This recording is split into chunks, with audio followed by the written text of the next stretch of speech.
कभी सोचा है कि ऑनलाइन शॉपिंग का वो एक छोटा सा क्लिक एक बहुत बड़े राष्ट्रीय मिशन का हिस्सा कैसे बन जाता है?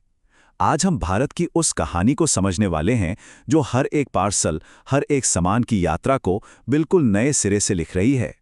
जरा सोचिए, आपने कल रात ही कुछ ऑर्डर किया था और आज सुबह जब वो आपके दरवाजे पर पहुंचा तो उस छोटे से डिब्बे ने एक बहुत ही कमाल की यात्रा पूरी की। ये सिर्फ एक डिलीवरी नहीं है, ये भारत की धड़कती आर्थिक नसों यानी कि लॉजिस्टिक्स की कहानी है। देखिए, कुछ साल पहले तक आपके पार्सल की यही यात्रा किसी भूल भुलैया से कम नहीं थी। हर मोड़ पर देरी का डर, बढ़ती लागत की चिंता और न जाने कितनी रुकावटें। ये एक ऐसा सिस्टम था जो 21वीं सदी के भारत की रफ्तार के साथ, सच कहूं तो, कदम नहीं मिला पा रहा था। तो इस पुरानी उलझी हुई व्यवस्था की कीमत क्या थी? साल 2023-24 में ये भारत की जीडीपी का लगभग 8% थी।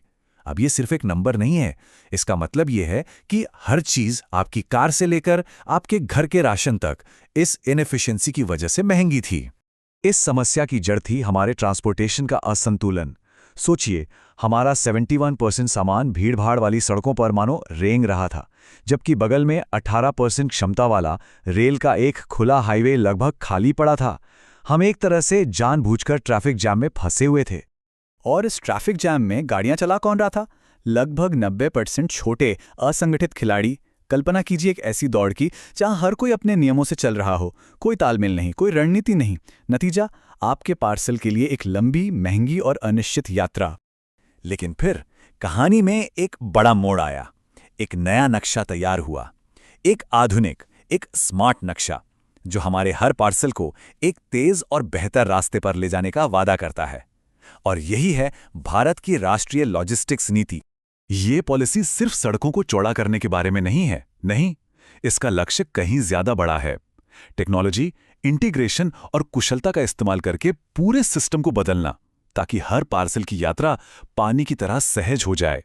इसे ऐसे समझिए, अगर पीएम गति शक्ति योजना देश के लॉजिस्टिक्स का शरीर बना रही है, यानी सड़कें, रेलवे और बंदरगाह, तो राष्ट्रीय लॉजिस्टिक्स नीति उस शरीर में दौड़ने वाला दिमाग और नसें हैं, यानी डिजिटल सिस्टम और स्मार्ट प्रक्रियाएं।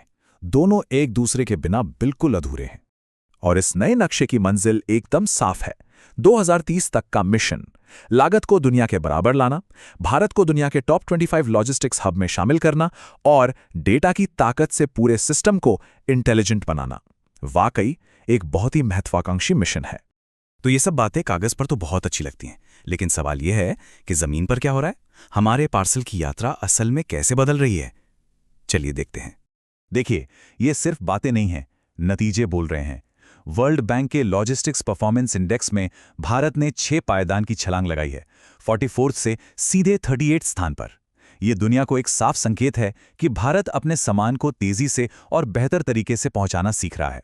इस सुधार के दिल में है एक बहुत ही कमाल का टूल, ULIP, यानी यूनिफाइड लॉजिस्टिक्स इंटरफेस प्लेटफॉर्म। इससे लॉजिस्टिक्स की दुनिया का गूगल ट्रांसलेट समझिए।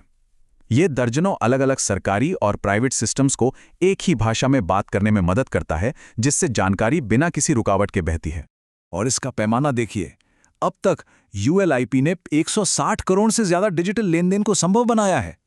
ये हर ट्रक, हर कंटेनर, हर पार्सल की जानकारी को एक ही डिजिटल धागे में पिरो रहा है। इस पूरी नीति को चलाने वाला इंजन है CLAP, एक 8 सूत्रीय एक्शन प्लान। यह सरकार का मास्टर प्लान है जो डिजिटल सिस्टम बनाने से लेके लोगों को ट्रेनिंग देने और राज्यों के साथ मिलकर काम करने तक हर एक पहलू पर नजर रखता है। लेकिन हर अच्छी यात्रा की तरह इस रास्ते में भी कुछ स्पीड ब्रेकर्स और गड्ढे तो हैं ही। हमारे पार्सल की यात्रा अभी भी पूरी तरह से आसान नहीं हुई है। हमें अभी भी कुछ बड़ी बाधाओं को पार करना है। हमारी सड़कें अभी भी भारी बोझ तले दबी हुई हैं, छोटे खिलाड़ियों का बिखराव बना हुआ है, डिजिटल क्रांति अभी तक हर गांव तक नहीं पहुंची है और नियमों का जाल अभी भी काफी उलझा हुआ है। ये असली स्पीड ब्रेकर्स हैं। तो इन स्पीड ब्रेकर्स को हटाकर हम मंजिल तक कैसे पहुंचेंगे? भविष्य का नक्शा क्या कहता है? आगे का रास्ता बिल्कुल साफ है। हमें ज्यादा से ज्यादा सामान को ट्रेनों और जहाजों पर लाना होगा। हमें 10 मिनट की डिलीवरी जैसे नए ट्रेंड्स के लिए तैयार रहना होगा। और सबसे जरूरी, हमें AI जैसी स्मार्ट टेक्नोलॉजी और सरकार निजी क्षेत्र की साझेदारी की ताकत का पूरा इस्तेमाल करना होगा। ये सब हमें एक बहुत बड़े सवाल पर ले आता है। ये सिर्फ पार्सल को तेजी से पहुंचाने के बारे में नहीं है। एक वर्ल्ड क्लास लॉजिस्टिक्स सिस्टम का भारत के लिए, हम सब के लिए आखिर मतलब क्या है? इसका मतलब है हमारी जेब पर कम बोझ, दुनिया भर में मेड इन इंडिया का बढ़ता दबदबा और विकास की एक ऐसी धारा जो देश के हर कोने तक पहुंचे, जिससे हर किसी का जीवन बेहतर हो सके। अंत में लॉजिस्टिक्स सिर्फ व्यापार का एक पहिया नहीं है, ये राष्ट्रीय प्रगति का इंजन है। ये उस नींव को बनाने के बारे में है जिस पर एक नया आत्मनिर्भर भारत खड़ा होगा, एक समय में एक स्मार्ट डिलीवरी। अगर ये वीडियो आपको पसंद आया हो तो लाइक जरूर करें, शेयर करें उन दोस्तों के साथ जिन्हें यूपीएससी, लॉ या जनरल नॉलेज की तैयारी करनी है। और हाँ, सब्सक्राइब करें। आप अपने सुझाव या सवाल नीचे कमेंट में लिख सकते हैं। यूपीएससी एंड कॉम्पिटिटिव एग्जाम की गाइडेंस या मेंटरशिप के लिए संपर्क करें। Our contact information is given in description. धन्यवाद। मैं हूं कृणाल ठाकुर। मिलते हैं अगले भाग में।